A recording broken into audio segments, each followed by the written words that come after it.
So there was this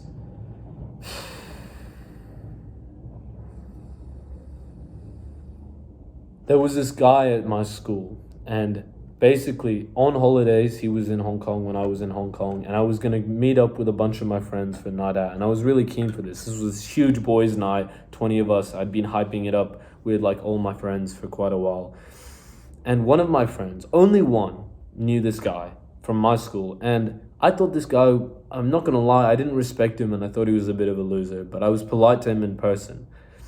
But he asked to come to this, and I didn't really want him to go because I thought that he wasn't respectful and that he might take the piss out of me. And on top of that, I didn't like him that much as a person. So I said to my friend, I said, yo, I don't think it's a good idea. Like, I would prefer it if he wasn't there. But if you really want him, that's all right. My friend said, yeah, bro, don't even worry about it. Now, this guy who I said, like, oh, yeah, you probably shouldn't come to the thing. I didn't say it to his face, but a couple months later, when we were back at school, one day he's just going at me in class. He's just taking the piss out of me, and he says something that cuts kind of deep just because of where I was at mentally in that time. And he goes, yeah, none of your friends like you. They don't even want to see you when you're back.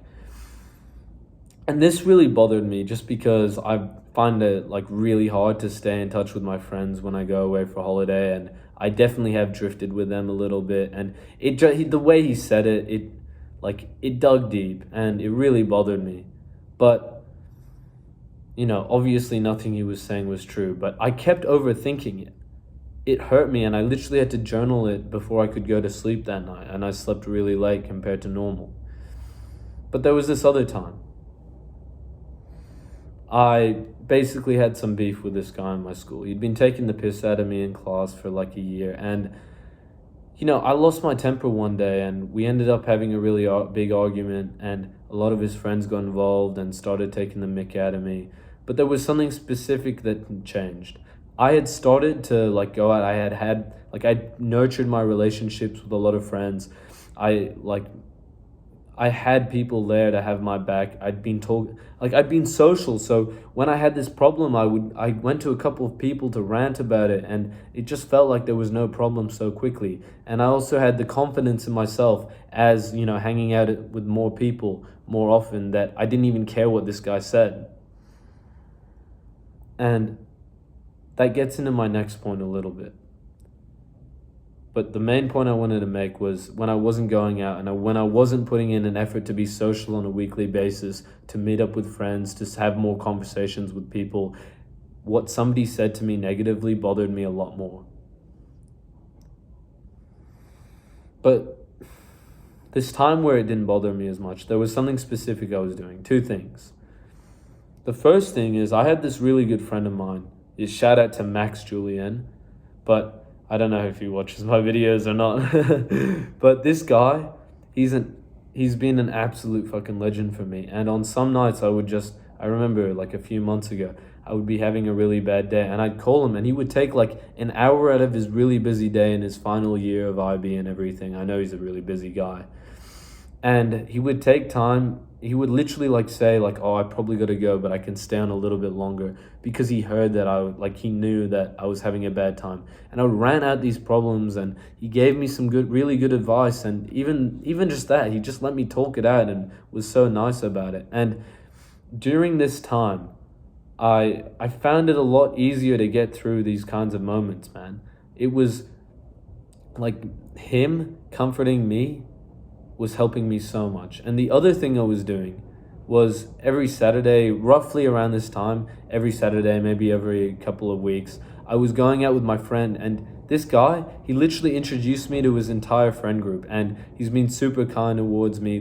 We were super close friends when we were younger, but we had a really big fallout, and we patched it up, and I tried to be more social. And this guy has really improved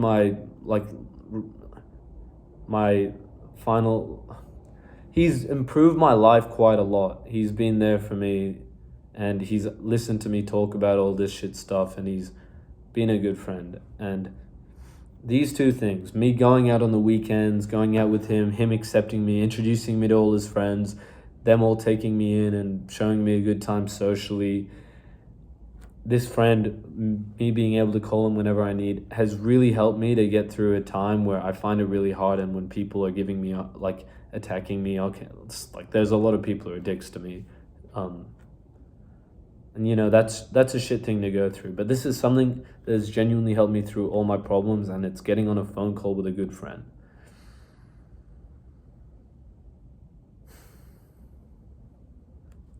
My advice, man, you got to find a friend where it might just be one person, but I really think you need to be going to the gym. You just need to just write down that you really want a change in your social life to come. Because as soon as I verbalized it, wrote it out, and admitted it was something that I really wanted, and to prioritize it, to maybe lose a bit of success because I might be going out drinking with my friends or something, or that I might be tempted to drink even when I'm like a guy who prefers not to drink, whatever. I accepted all those risks, and the reward of like that friendship and connection was so worth it.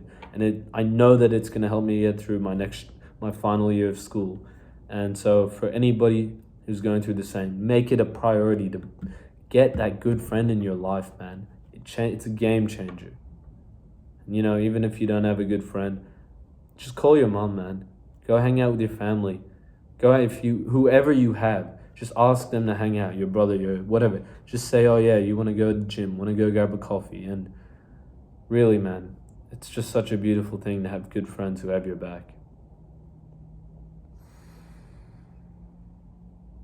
You know, there was this one time where I was still going through this trouble and it still bothered me a lot. But I pushed through with this hard time and feeling lonely and not going out just because I had such a strong purpose with this channel. And it was, to be fair, it was the time where I was uploading the most consistently and making the most progress. Yes, I did make the most progress during that time, but that was because I had a purpose so strong that I didn't want people to be going through what I was going through at that time. I wanted to give all the advice of when I had been successful socializing, and I used my hard times of when I was struggling to be social as really good examples, and I figured out exactly what I could change to be more social. And I ended up just taking the change and just trying to become more social as much as possible. But if you have a purpose and a goal so big to you, like it might even just be to get jacked, but honestly, I think that's too shallow to keep you happy. If you have such a big, like a huge goal to you, such as I want to make as many men less lonely as possible, then I really believe that you're going to be able to get through this stuff and worry about it less, or at least push through it, even though it sucks, just for the greater good. Thank you for watching, bro. I hope you have a great day.